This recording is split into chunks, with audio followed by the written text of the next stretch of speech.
Chapitre 29, septième partie. Et Admorazaken, donc le Balatania nous explique comment couper le bois en petits morceaux, rappelez-vous, et ramener l'ego de la personne à la proportion qu'il doit représenter dans sa avodat Hashem, dans le service divin. Et là, Admorazaken va nous donner encore deux conseils comment y arriver. Le premier, donc page 130 dans l'édition bilingue,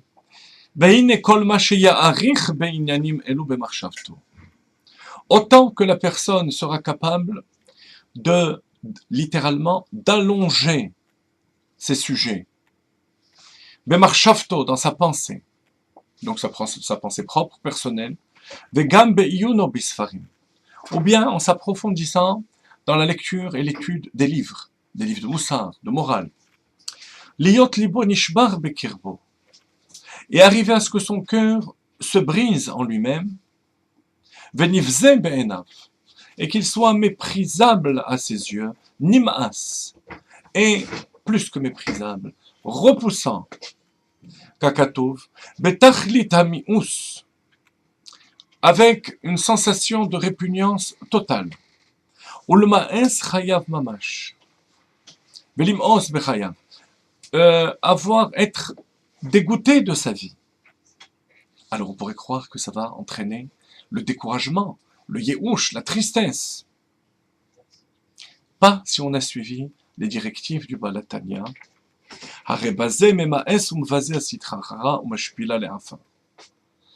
Justement, comment ne pas tomber dans ce danger?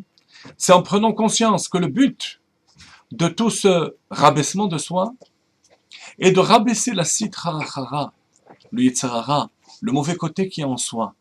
Donc, l'essence de nous-mêmes, de la personne qui médite, l'essence, c'est la neshama, qui est une partie de Dieu, et qui est parfaite. Mais de l'autre côté, j'ai un corps étranger. Je suis yitzhara, cet âme animale.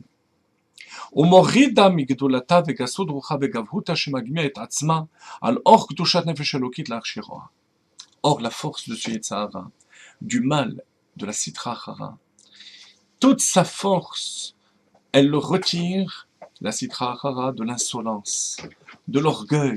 Mais il n'y a rien à l'intérieur. C'est le contraire, c'est l'antithèse de la kedusha. Dans la kedusha, tout est à l'intérieur. À l'extérieur, il faut vraiment chercher, fouiller, pour trouver la substance vivifiante de la kedusha. Alors que, dans la klipa, c'est le contraire. À l'intérieur, dans, disons, la teneur profonde n'a aucune subsistance. Donc il suffit d'en prendre conscience pour que tout ce mal, toute cette superficialité tombe, abat l'orgueil. Mais pour ça, il faut yaharir. Qu'est-ce que c'est yaharir? S'allonger dans cette réflexion. En Chassidut, on explique qu'il y a l'étincelle d'intelligence et chorma. Ensuite, il y a bina, c'est le hé. L'étincelle, c'est le yod. Le hé a une longueur et largeur. La largeur, c'est la barre horizontale. La longueur, la barre verticale. La largeur, c'est le pouvoir d'analyse de bina. Alors ça, Admorazaken nous a donné plusieurs détails qui vont nous permettre d'avoir cette réflexion qui va rabaisser notre ego. Ensuite, il y a la longueur du sechel. Qu'est-ce que c'est la longueur du sechel? Alors Admorazaken nous dit tout d'abord que c'est indispensable. Pour arriver à un sentiment de répugnance par rapport au mal, il faut la longueur du sechel. Chassidut explique, la longueur, ce sont les mishalim, les exemples de notre vécu. Tout ce qui peut ramener les choses du niveau théorique au niveau pratique. Ça, c'est le travail de tout un chacun. Et Admorazaken dit, ça c'est ton travail. Essaye de revoir un peu les expériences de ta journée. Les moments où tu as eu des réactions d'orgueil, de colère, de laisser aller, qui sont étrangers à toi-même. Réfléchis. Pense comment tu aurais pu réagir différemment et comment ces réactions ont été nuisibles pour toi. Lorsque tu pratiques cette longueur du sérène, tu arrives vraiment à avoir une répugnance de ce mal. Imaginez-vous une personne qui est en cure de désintoxication, qui se rend compte comment la drogue qu'il prend détruit son couple, détruit ses relations avec ses amis, le détruisent lui-même de l'intérieur. Et il le sent dans sa chair, il arrive à être écœuré de cette drogue. C'est pas facile parce qu'ensuite il y a l'action. Mais au moins, au niveau de la répugnance, sur le moment au moins de cette réflexion, il va y avoir une répugnance totale. Ça, c'est la longueur du sechel. Et Admorazaken nous rajoute une deuxième chose, très importante, qui va vous paraître un peu bizarre, mais comprenez-la bien. Vegam yar'im aleha bekol ra'ash virogez lashpila. Ensuite, il faut gronder avec une voix tumultueuse, énervée, contre le Yetzer Hara et rabaisser le mal. Kema Marazal, ainsi que nos mères disent, Le'olam yargiz adam Yetzer Tov al Yetzer Hara. Une personne doit toujours exciter le Yetzer Tov contre le Yetzer Hara. Il faut se mettre en colère. Énervez-vous, mettez-vous en colère contre le Yetzer Hara. Shenema rigzu vegomer. דהיינו לחגוז הנפש הבאמית, שיצרו הרע בכל רעש ורוגז במחשבתו, לומר לו אתה רע ורשע ומשוקץ ומתועב ומנוול, ככל השמות שקראו לו חכמינו ז"ל. Il doit l'appeler, le traiter de tous les noms. Tu es mauvais, tu es pervers, tu es dégoûtant, avec tous les noms et les épithètes que nos maîtres lui ont donnés. Quel est l'intérêt?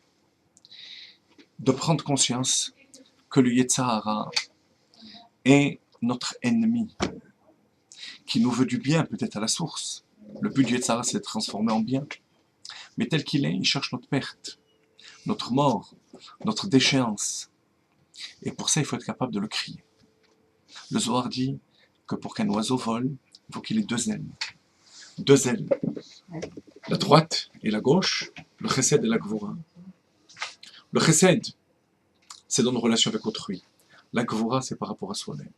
La sévérité, voire la cruauté. Achzariyut.